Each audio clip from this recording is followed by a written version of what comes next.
الرجيم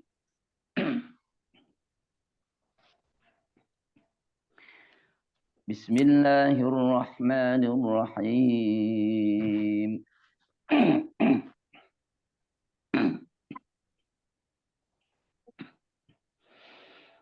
يا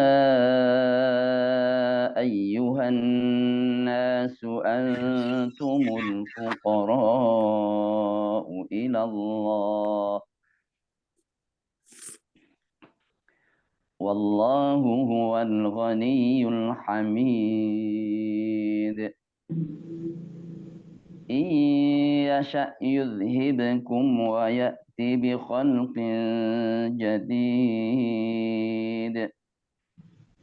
وما ذلك على الله بعزيز ولا تزر وازرة وزر أخرى وإن تدع مثقلة إلى حملها لا يحمل منه شيء ولو كان ذا قربى إنما تنذر الذين يخشون ربهم إنما تنذر الذين يخشون ربهم بالغيب وأقاموا الصلاة ومن تزكى فإنما يتزكى لنفسه وإلى الله المصير صدق الله العظيم. Oke, Ustaz, tafadhol Ustaz, masih ada kesempatan untuk mensyarahkan. Baik, bismillahirrahmanirrahim. Alhamdulillah wassalatu wassalamu ala Rasulillah wa ala alihi wa ashabihi wa man tabi'ahu huda amma ba'd. Pak Haji Supriyadi, Pak Haji Supriyono, Pak Haji Hartono, Protojoyo, Pak Haji Pamujo, Pak Haji Subagio, Pak Haji Witoto, maupun yang karena satu dan lain hal belum bisa bergabung pada kesempatan pagi hari ini. Semoga kita selalu dalam lindungan Allah Subhanahu wa Ta'ala. Mohon maaf, ini terlambat gabung, agak kecapean ini kemarin dari dari muter-muter ya di Jakarta terus ke Demak, terus baru saja datang. Khair, ayat sudah dijelasin tadi sampai ayat berapa?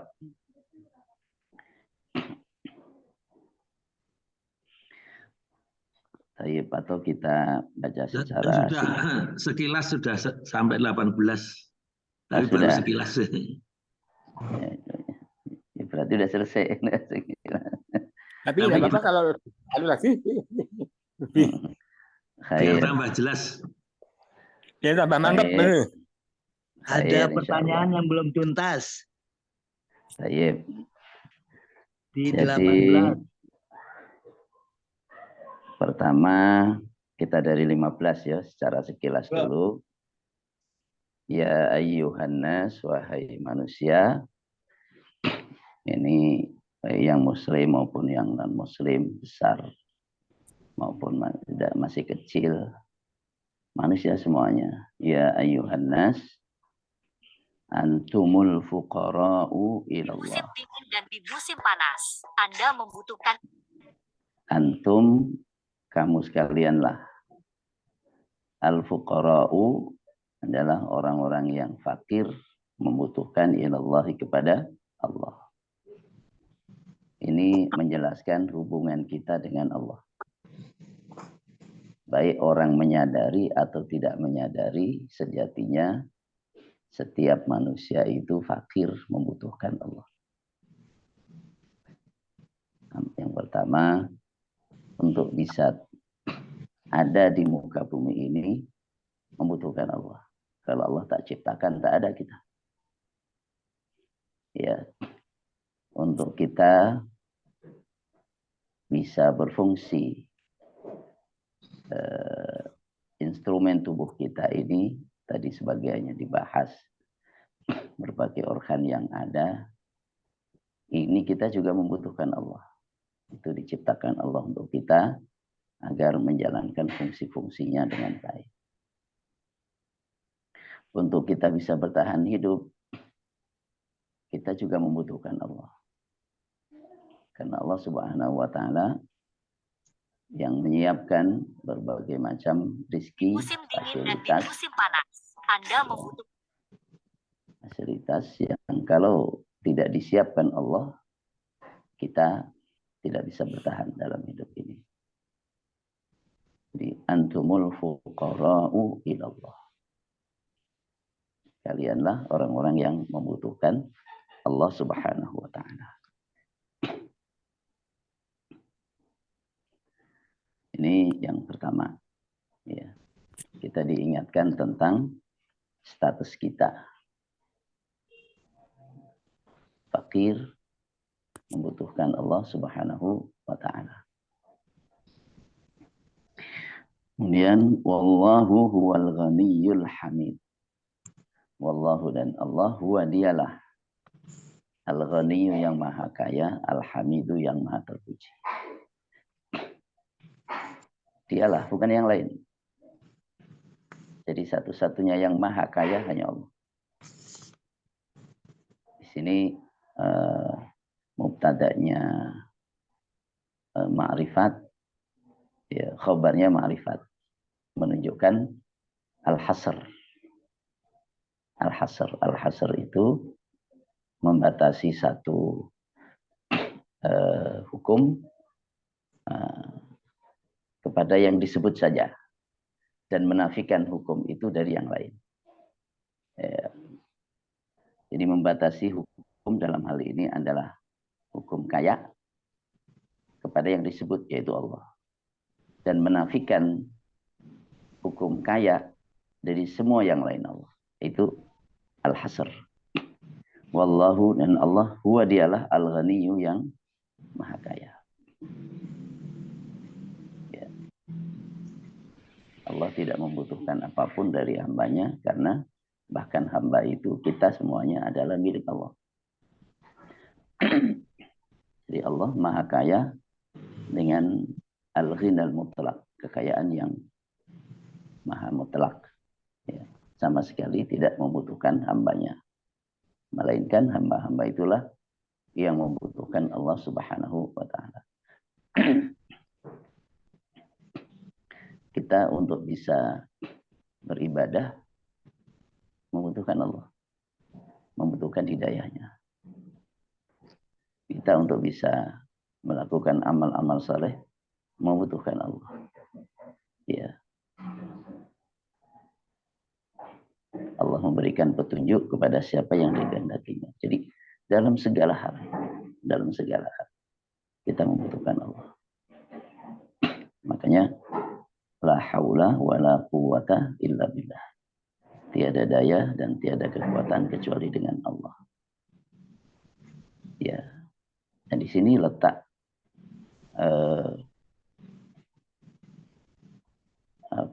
kebersihan hati, ya. Kebersihan hati ini sangat ditentukan oleh seberapa orang membutuhkan Allah. Seberapa dia menyadari bahwa ia fakir kepada Allah. Sebab kalau orang merasa tidak membutuhkan Allah, pasti akan melampaui batas. Jadi ini persoalan yang sangat mendasar, yaitu kesadaran bahwa kita membutuhkan Allah, fakir ilallah. Kalau orang sudah merasa tidak membutuhkan Allah, maka dia perilakunya akan menyimpang, melampaui batas. Innal insana la yatgha ar-ra'ahu istaghna. Innal insana, sesungguhnya manusia, la yatgha, benar-benar melampaui batas.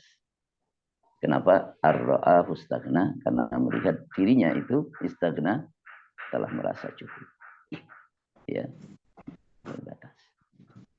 Maka senantiasa meneguhkan di dalam jiwa bahwa antumul fuqara'u ilallah, ini akan menguatkan keimanan, ya, menguatkan amal saleh, menguatkan as-sabat, ya, keistiqomahan di dalam ketaatan kepada Allah Subhanahu wa taala. Wallahu huwal ghani, dialah Allah yang maha kaya. Al-Hamidu, yang maha terpuji. Ya. Jadi kekayaan Allah, maha kayanya Allah, maha kaya yang maha terpuji. Al-Hamid, di mana Al-Mahmud, ya, yang maha terpuji. Sedangkan manusia boleh jadi ia memiliki sebagian dari kekayaan yang diberikan Allah, tapi tidak secara otomatis ia menjadi terpuji dengan kekayaannya. Ya, ia menjadi terpuji dengan kekayaannya ketika ia bisa menggunakannya sesuai fungsi dan peruntukannya. Ia baru terpuji. Ya. Dan yang mutlak sempurna kekayaan Allah, maha kaya yang sempurna hanyalah Allah. Maha terpuji yang sempurna hanyalah Allah Subhanahu wa taala. Ini Al-Ghaniyyu Al-Hamid. Kemudian iyasha yudhibkum wa ya'ti bi khalqin jadid. Iyasha, kalau ia menghendaki, Allah menghendaki, yudhibkum, maka akan menghilangkan kalian, menyirnakan kalian, wa ya'ti, dan Allah datangkan bi khalqin, makhluk jadidin, yang baru. Ini menunjukkan kemahakuasaan Allah, al-qudratul mutlaqah, kekuasaan Allah yang juga maha mutlak. Jadi sebagaimana kita membutuhkan Allah dan kita ada di sini juga diciptakan Allah, kalau Allah menghendaki, maka Allah akan hilangkan kalian, binasakan kalian, dan Allah datangkan makhluk yang baru. Maksudnya bagaimana? Di antara makna yang terkandung di sini, jadi generasi yang ingkar kepada Allah Subhanahu wa taala itu dibinasakan dan diganti generasi baru, keturunannya. Ini di antara maknanya. Atau bisa juga bi khalqin jadid, Allah datangkan makhluk yang baru, ya, di satu daerah, di satu negeri, dibinasakan oleh Allah Subhanahu wa taala dan diganti, ya, dengan orang-orang yang baru yang datang menghuni tempat itu. Atau dibinasakan oleh Allah, kemudian Allah ciptakan makhluk yang baru lagi yang dikehendaki oleh Allah, entah apa dan siapa. Gitu. Ini menunjukkan kekuasaan Allah yang maha mutlak. Iyasha yudhibukum wa ya'ti bi khalqin jadid. Supaya manusia mengetahui tentang kedudukannya, tentang seperti apa keadaannya dan keberadaannya di muka bumi ini. Antumul fuqara'u ilallah. Ya. Kemudian wa ma dzalika 'ala Allahi bi'aziz. Wa ma, dan tidaklah dzalika itu, manafiyah di sini. Ya, menunjukkan tidak, dzalika itu 'ala Allahi, bagi Allah, bi'azizin, hal yang berat. Ya. Yang demikian itu bagi Allah bukan hal yang sulit, bukan hal yang berat, bukan hal yang tidak mungkin. Ya, sangat mudah bagi Allah. Wa ma dzalika 'ala Allahi bi'aziz. Ya. Ini menafikan kesulitan untuk membinasakan dan menafikan kesulitan untuk membuat makhluk yang baru. Bahwa tidak ada sifat sulit bagi Allah Subhanahu wa taala untuk menghilangkan makhluk yang ada dan mengganti dengan makhluk yang baru. Ini dinafikan. ketidakmampuan itu dinafikan dari Allah Subhanahu wa taala. Kalau ayat maupun hadis menafikan Allah dari segala kekurangan, maka menetapkan sebaliknya. Menetapkan sebaliknya berarti mudah bagi Allah. Mudah bagi Allah Subhanahu wa taala. Ya. Allah tidak tidak tuli. Itu kan menafikan sifat tercela atau sifat kekurangan. Nah, maka menetapkan sebaliknya, Allah Maha mendengar. Allah tidak buta, jadi menafikan sifat kekurangan. Menunjukkan sebaliknya, Allah Maha melihat. Seperti juga di sini, itu bagi Allah tidaklah berat, tidaklah sulit. Berarti menunjukkan sifat sebaliknya, itu semuanya mudah bagi Allah. Jadi setiap ada keterangan ayat yang menjelaskan tentang Allah Maha Suci dari satu sifat yang tercela, maka menunjukkan sifat sebaliknya. Allah memiliki sifat yang terpuji. Wala taziru waziratu wizra ukhra. Wala taziru, dan tidaklah menanggung waziratun, orang yang berdosa, wizra ukhra, dosa orang yang lain. Jadi jiwa yang berdosa tidaklah menanggung jiwa yang berdosa lainnya. Artinya kullu nafsim bima kasabat rahina. Setiap jiwa itu bertanggung jawab dengan apa yang ia perbuat. Ya. Dan ini tidak bertentangan dengan sabda Nabi, man sanna fil islami sunnatan sayyi'ah. Siapa yang membuat tradisi atau kebiasaan yang buruk dalam Islam, fa'alaihi bisruha, yang dapatkan dosanya, wa wizru man amila biha min ba'dihi, dan mendapatkan dosa orang yang melakukannya sepeninggalnya. Tidak bertentangan dengan hadis ini. Karena apa?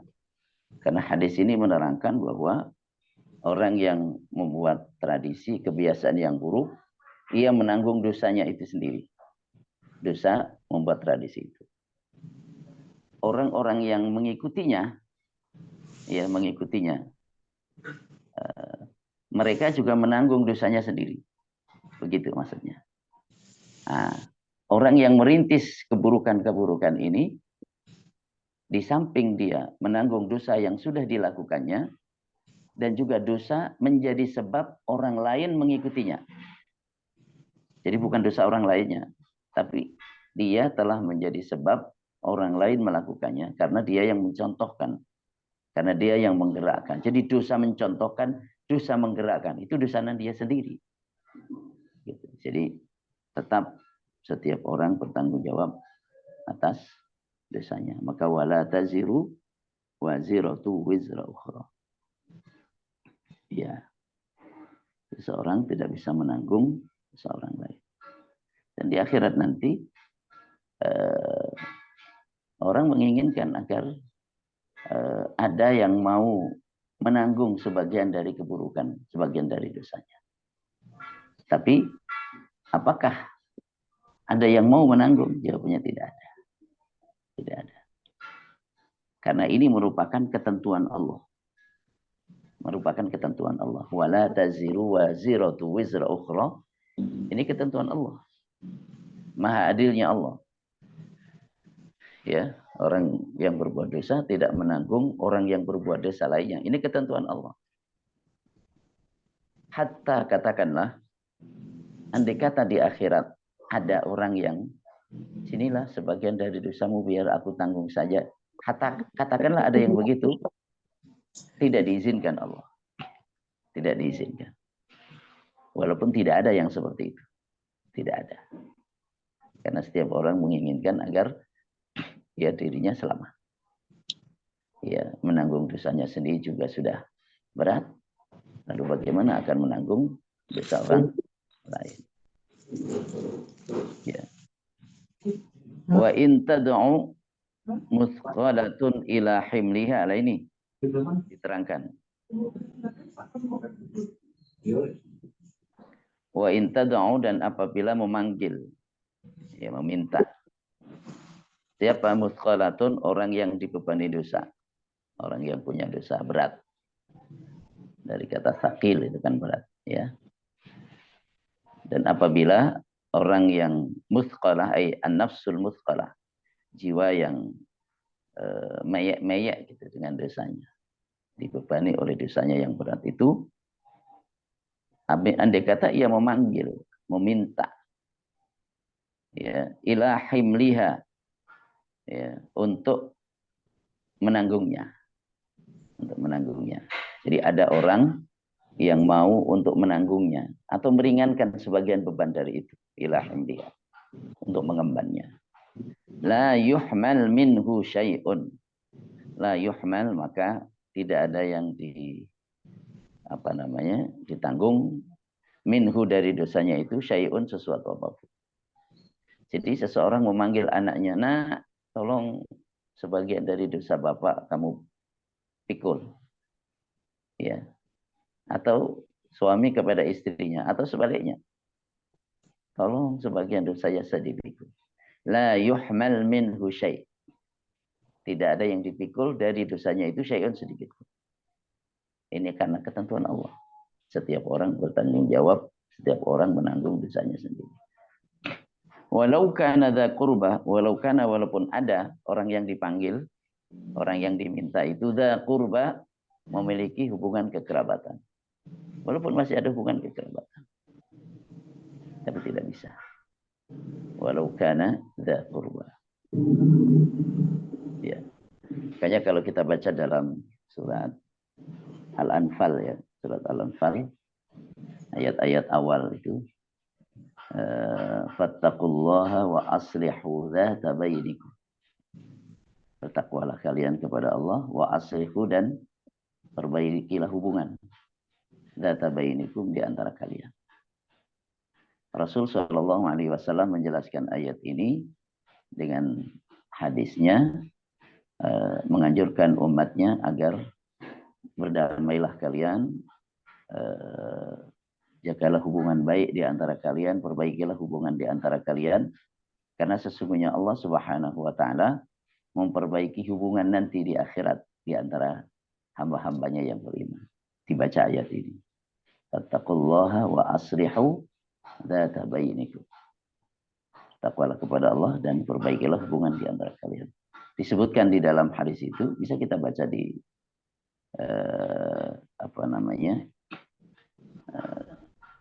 tafsir Ibnu Katsir, ya.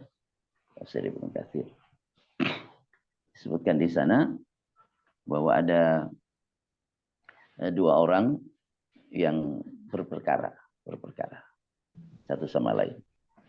Yang satu merasa dizalimi oleh temannya ini. Sementara yang berbuat zalim, kebaikannya sudah menipis, sudah sedikit. Ketika dituntut oleh orang yang pernah dizaliminya itu, maka kebaikannya akan semakin habis. Ya, orang yang menuntut di hadapan Allah mengatakan, wahai Allah, si fulan ini telah berlaku zalim kepadaku dan aku menuntut balas sekarang. Ya. Orang yang dituntut mengatakan, aku tak ada lagi kebaikan yang cukup untuk membalasnya, untuk membayarnya. Jadi kebaikannya tak cukup lagi sudah.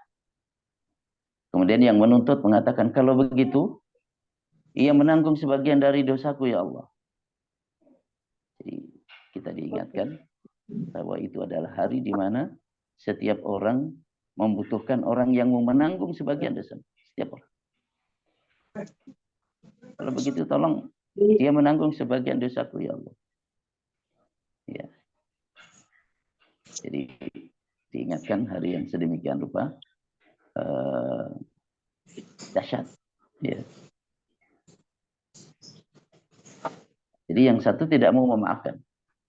Yang satu tidak mau memaafkan. Minta supaya kalau dia tidak bisa membayar dengan kebaikannya, maka dosa saya, ya Allah, supaya sebagiannya dia tanggung. Nah, kemudian Allah Subhanahu wa taala perintahkan kepada orang yang dituntut ini, lihatlah ke atas, angkat kepalamu. Itu dia melihat ke atas, angkat kepalanya. Ya Rabb, aku melihat madaina, kota-kota min dhahab, dari emas. Kemudian wa qusuran, ada istana-istana ya dari mutiara-mutiara. Untuk nabi yang macam apa ini ya Allah? Untuk syahid yang macam apa ini ya Allah? Ya. Jadi Allah menjawab, liman yamliku thamanahu. Bisa dimatikan dulu yang lain. Liman yamliku thamanahu, untuk orang yang memiliki harga untuk membayarnya.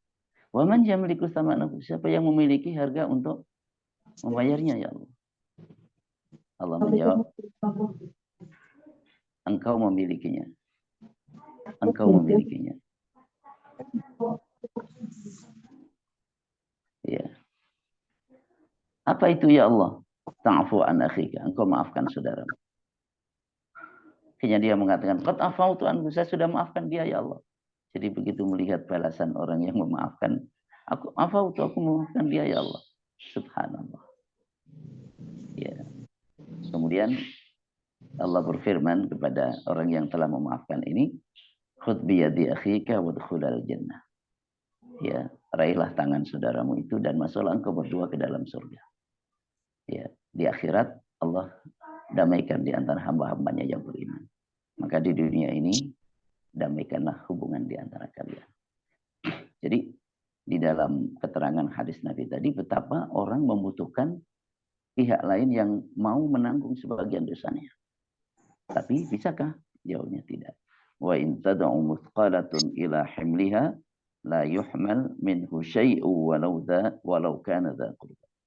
Jadi kalau orang memanggil, meminta, ya, orang yang dibebani dosa, dosanya banyak, berat, minta agar orang ada yang menanggung sebagian daripadanya, maka sedikit pun dari maaf itu ini tidak tamu bisa. dulu ya, maaf.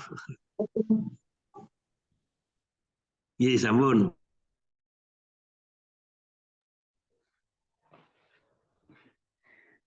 Ya, jadi tidak ada yang bisa ditanggung dari beban itu. Walaupun yang diminta untuk menanggung adalah orang yang masih ada hubungan karib kerabat. Sampai di sini. Kemudian, innama tunzirul ladzina yakhshawna rabbahum bil ghaibi wa aqamus shalah. Innama ini juga adatul hasr, ya. Kata yang menunjukkan pembatasan. Membatasi satu sifat atau satu hukum untuk yang disebutkan saja dan menafikan sifat atau hukum itu dari yang lainnya. Di sini sifat indar yang bermanfaat. Innama sesungguhnya tundiru, ya, sesungguhnya hanyalah tundiru, engkau memberi peringatan. Alladzina orang-orang yakhshawna rabbahum, yang takut kepada Tuhannya. Apakah Nabi tidak diberi tugas untuk memberi peringatan kepada orang-orang yang tidak takut kepada Tuhannya? Jawabannya, diperintahkan juga. Jadi tundiru andara yundiru indaran, memberi peringatan. Sesungguhnya engkau hanya memberi peringatan kepada orang yang takut kepada Tuhannya. Itulah orang yang kau beri peringatan. Yang tidak takut sebenarnya diberi peringatan juga. Maka yang dimaksud di dalam ayat ini adalah peringatan yang bermanfaat baginya. Peringatan itu bisa diambil manfaat oleh orang-orang tersebut. Kalau memberi peringatan, Rasul di antara tugasnya adalah nadhiran, basyiran wa nadhiran, memberi kabar gembira wa nadhiran, memberikan peringatan. Ya, peringatan. Peringatan itu memberitahu tentang sesuatu, ya, apa bahayanya kalau dikerjakan, ya, apa manfaatnya kalau ditinggalkan, atau sebaliknya, memberitahu kepada orang tentang sesuatu, apa keuntungannya ketika dilakukan dan apa bahayanya ketika. Jadi kalau memberi peringatan lebih kepada bahayanya. Ini bahayanya kalau kamu tinggalkan bla bla bla. Kalau nadhi basyiran, ini keuntungannya kalau kamu lakukan. Apa keuntungannya kalau kamu lakukan? Itu basyiran, mereka bergembira. Apa bahayanya ketika kamu tinggalkan? Itu nadhiran, memberi peringatan. Ya. Jadi yang dimaksud dalam ayat ini adalah peringatan, yang peringatan itu bermanfaat. Ya, jadi peringatan yang bermanfaat itu hanya untuk orang-orang yang takut kepada Tuhannya. Orang yang tidak takut kepada Tuhannya, peringatan itu tidak bermanfaat baginya. Nah, itu maksud ayat ini. Bukan berarti yang lain tidak dikasih peringatan. Semuanya dikasih peringatan. Cuman sesungguhnya engkau hanya memberi peringatan dengan peringatan yang memberi manfaat bagi mereka. Yaitu mereka yang takut kepada Tuhannya. Kalau orang yang tidak khasyah kepada Tuhannya, nggak bermanfaat. Maka kalau orang membutuhkan Allah, takut kepada Allah. Khasyah, ada kata khasyah, ada kata khauf. Kalau diterjemahnya sama-sama takut, ya, dalam bahasa kita.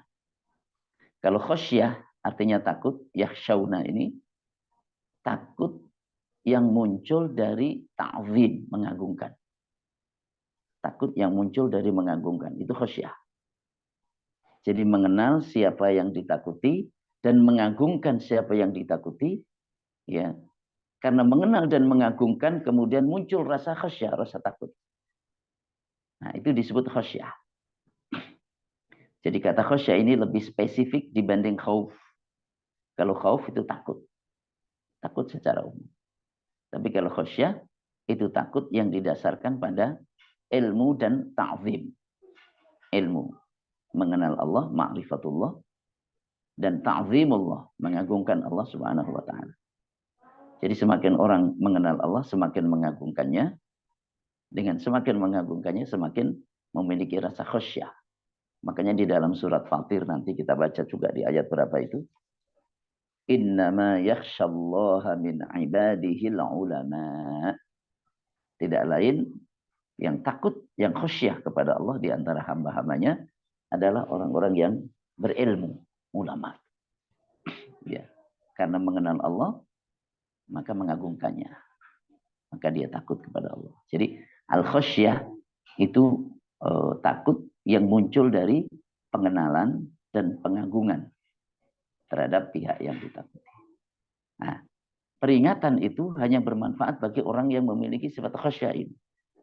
Berarti agar peringatan-peringatan itu bermanfaat, kita perlu meningkatkan rasa khasyah kita kepada Allah. Semakin tinggi rasa khasyah seseorang kepada Allah, maka semakin bisa menyerap lebih banyak peringatan-peringatan dari ayat-ayat Allah Subhanahu wa ta'ala. Yakhshawna rabbahum bil ghaibi. Takut kepada rabbahum, Tuhannya, bil ghaibi, dengan ghaib. Maksudnya bagaimana? Ini ada dua makna. Takut kepada Tuhannya bil ghaibi, dengan ghaib. Ghaib itu kan lawan dari tampak. Al-ghaib lawan dari asy-syahadah.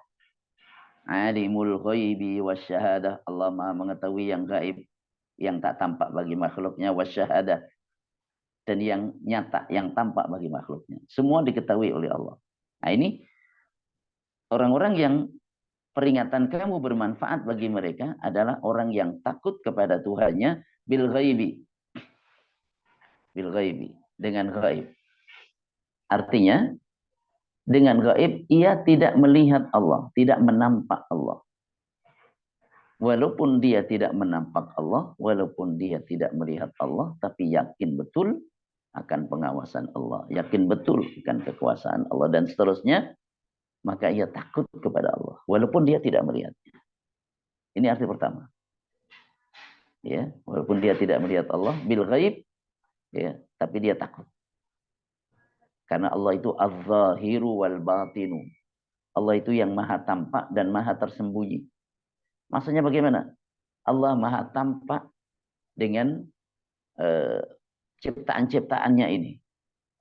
Ya, tidak ada yang lebih tampak dibanding Allah melalui ciptaan-ciptaannya. Artinya ciptaan-ciptaan Allah, tanda-tanda kekuasaan Allah ini semuanya menampakkan dialah Allah Subhanahu wa taala yang maha menciptakan. Itu az-zahiru, Allah yang maha tampak begitu jelas dengan ciptaan-ciptaannya. Al-batinu yang maha tersembunyi, yang tidak ditampak oleh penglihatan mata di dunia. Nah, di sini yakhshawna rabbahum bil ghaibi. Orang-orang yang takut kepada Tuhannya bil ghaibi, dengan gaib. Maksudnya tidak menampak Allah dengan panca inderanya. Ya. Tapi menampak apa? Tanda-tanda kekuasaannya, ayat-ayat. Ini arti pertama. Arti yang kedua, bil ghaibi, yakni dalam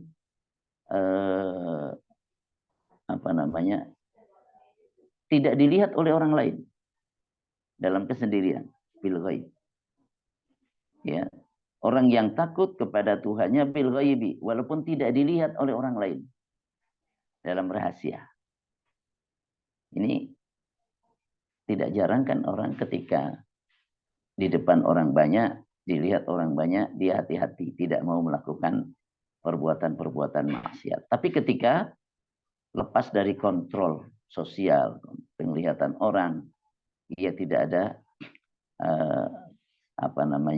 segan-segannya melakukan perbuatan yang dilarang. Nah, ini tidak khusyah bil ghaib, tidak takut kepada Tuhannya bil ghaibi ketika tidak ditampak oleh orang lain. Ia hanya takut kepada Tuhannya ketika ditampak orang. Ya, sebenarnya lebih takut kepada orang berarti ini dibanding kepada Allah Subhanahu wa taala. Ya, jadi yakhshawna rabbahum bil ghaib punya dua makna tadi. Takut kepada Tuhannya walaupun tidak melihat Tuhannya itu, takut kepada Tuhannya walaupun tidak dilihat oleh orang lain, walaupun dalam kesembunyian. Tetap takut karena merasa ada pengawasan Allah. Ya, dia tetap takut kepada Allah karena menyadari pengawasannya walaupun tidak dilihat oleh orang lain. Wa aqamus sholata, dan menegakkan sholat.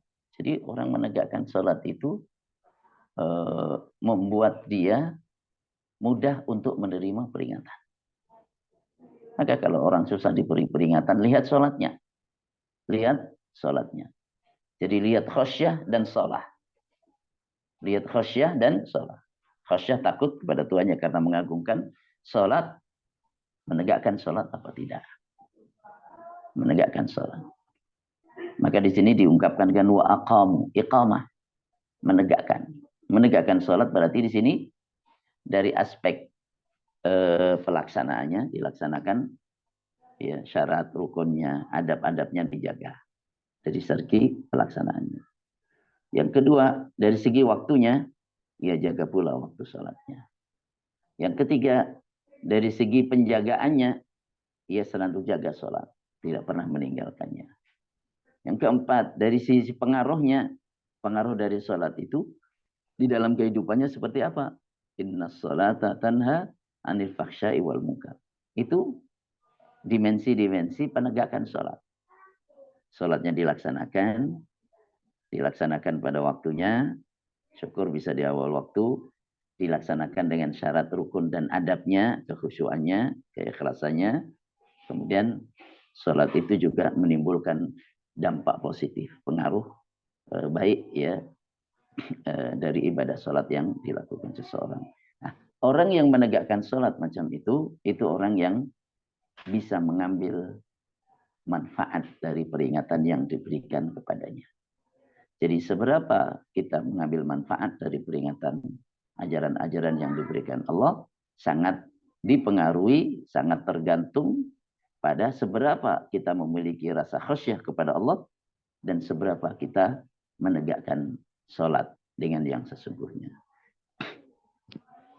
Wa man tazakka fa innama yatazakka li nafsih, dan siapa tazakka menyucikan diri fa innama maka sejujurnya yatazakka ia menyucikan li nafsih untuk dirinya sendiri. Siapa yang menyucikan diri sesungguhnya ia telah melakukan perbuatan menyucikan diri itu untuk kepentingannya dirinya sendiri. Jadi orang sholat siapa yang untung? Dia sendiri. Ya, orang berpuasa siapa yang untung? Dia sendiri. Orang berbuat baik kepada orang lain siapa yang beruntung? Dia sendiri. Ya. Wa man tazakka, orang berzakat siapa yang untung? Dia sendiri. Jadi setiap perbuatan baik yang membuat orang menyucikan dirinya, segala manfaat dan kebaikan ya, balasannya itu untuk diri sendiri. Maka jangan pernah seseorang merasa menyesal karena berbuat baik kepada orang lain, yang orang lain itu tak tahu terima kasih sama kita. Nggak usah menyesal. Karena saat seseorang berbuat baik kepada siapapun, termasuk kepada binatang sekalipun, maka sejatinya dia telah bertransaksi dengan Allah. Ketika sudah bertransaksi dengan Allah, lan tabur, tidak akan terputus itu, tidak akan terputus pahalanya, tidak akan terputus keuntungannya. Makanya disebutkan kan dalam ayat lain, innal ladzina yatluna kitaballah wa aqamus shalah, ya. Gimana?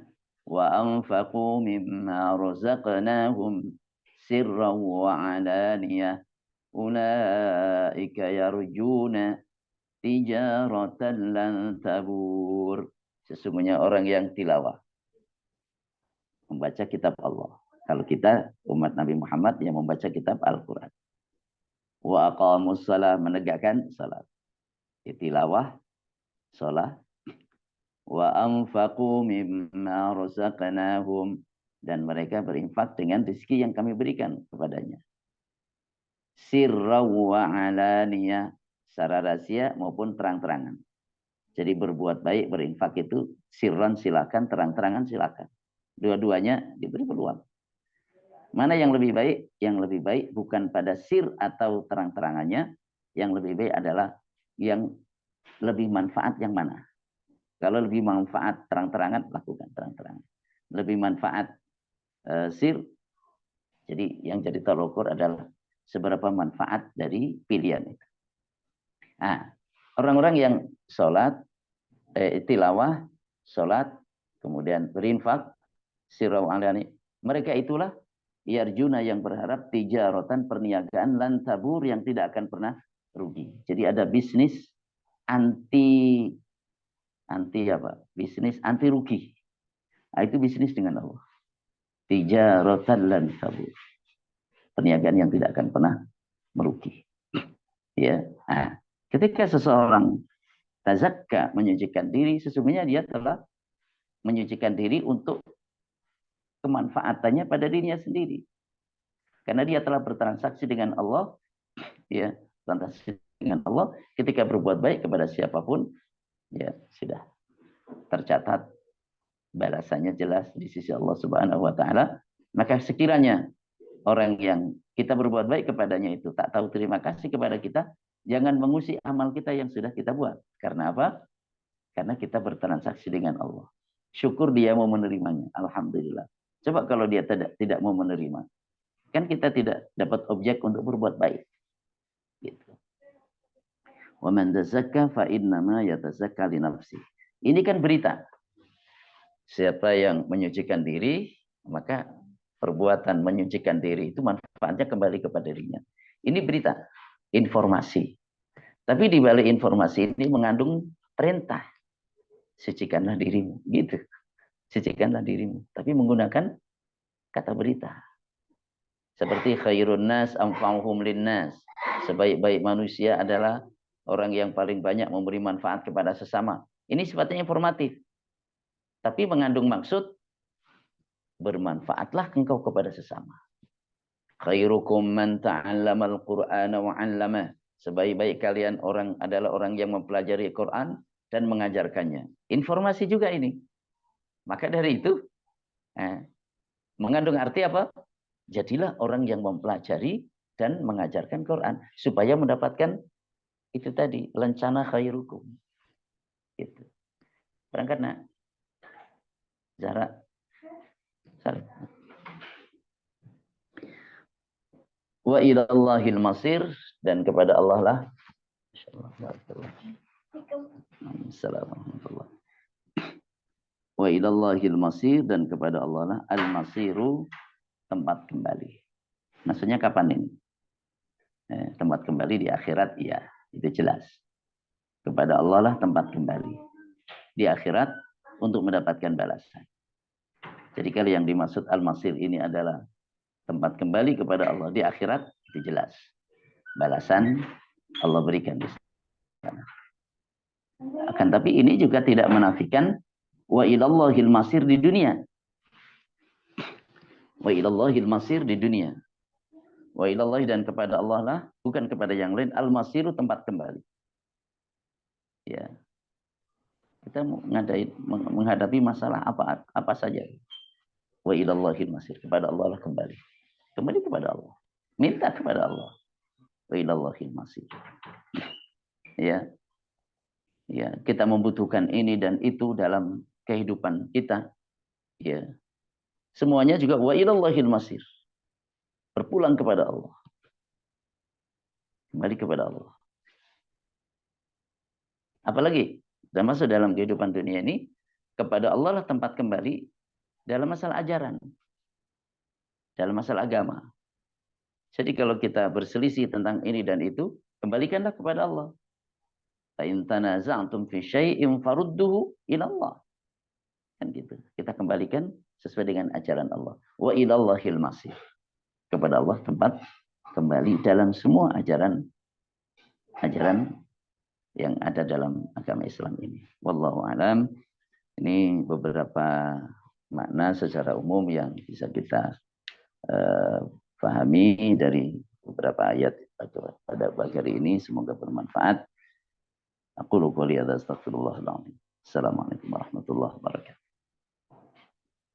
Waalaikumsalam warahmatullahi wabarakatuh. Alhamdulillah. Satu hal, ini ada 3 video yang belum baca Al-Quran. Pak Amin, mohon izin dan mungkin berkemas-kemas gitu ya. Pak Amin, monggo dibaca Pak ayat 15 sampai 18. Pak Bagio dibacakan dulu Pak. Matur nuwun. أعوذ بالله من الشيطان الرجيم يا أيها الناس أنتم الفقراء إلى الله والله هو الغني الحميد إن يشاء يذهبكم ويأتي بخلق Tolong, zal itu tidak dipantulkan. Yudhibukum, zalnya jangan dipantulkan. إن يشاء يذهبكم ويأتي بخلق جديد وما ذلك على الله بعزيز ولا تزر وازرة وزر أخرى وإن تدعوا wizra ukhra tidak mantul. ولا تزر وازرة وزر أخرى وإن تدع مثقلة إلى حملها لا يحمل منه شيء ولو كان ذا قربى إنما تنذر الذين يخشون ربهم بالغيب وأقاموا الصلاة ومن تزكى فإنما يتزكى لنفسه وإلى الله المصير. Sadaqallah. Sadaqallah. Monggo Bu Sri.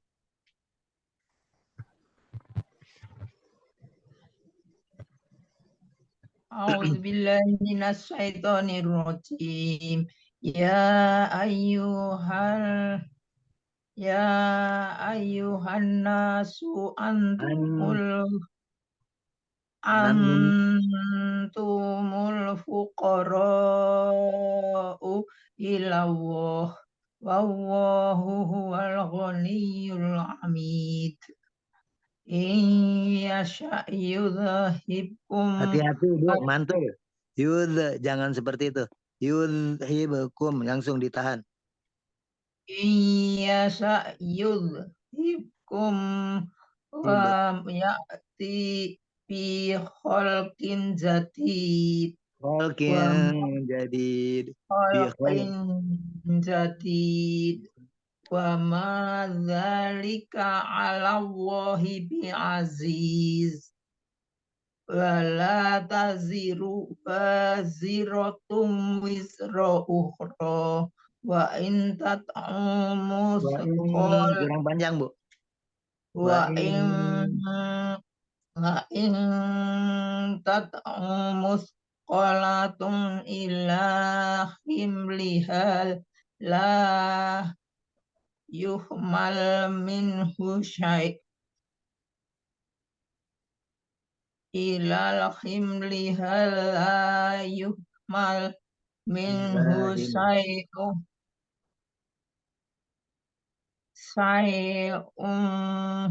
walau kana dza qurba innama tunzirul ladina sama dengan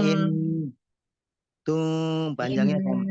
innama tunzirul ladzina yakhshawna rabbahum bil ghaibi wa aqamus shalah wa man tazakka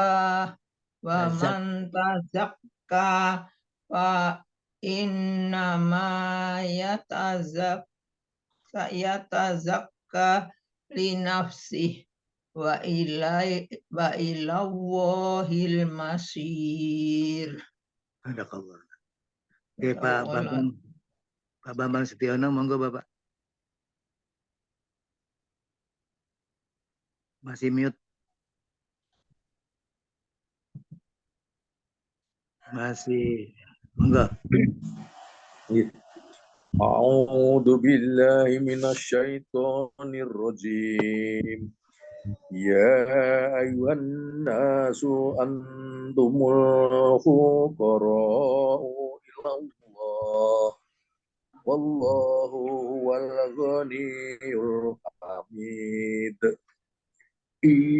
Iya syayudhibkum wa ya'tikum jadid wa ma dzalika 'alallahi bi aziz. I-nya lambat. 'Alallahi bi aziz. 'Alallahi bi aziz. Wala taziru waziratu wizra ukhra wa in tad'u muzaqalatun ila khimaliha la yuhmal minhu syai'un walau kana dza qurba. Innama tunzirul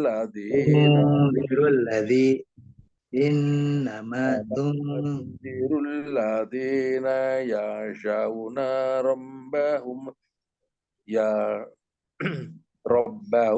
bil ghaibi wa aqamus shalah wa man tazakka fa innama yatazakka panjang. Fa innama yatazakka li nafsi wa ilallahil masir. Shadaqallahul adzim. Bu Susi ada Pak? Enggak Pak, Bu Susinya lagi akreditasi ke Purwokerto. Nggih. Iya, alhamdulillah. Jadi ini waktunya udah melebihi nggih. Jadi alhamdulillah yang paling penting cukup jelas dan gamblang apa yang diinginkan oleh Ustadz, walau masih menyisakan pertanyaan, tapi bisa dijapri saja nanti insya Allah.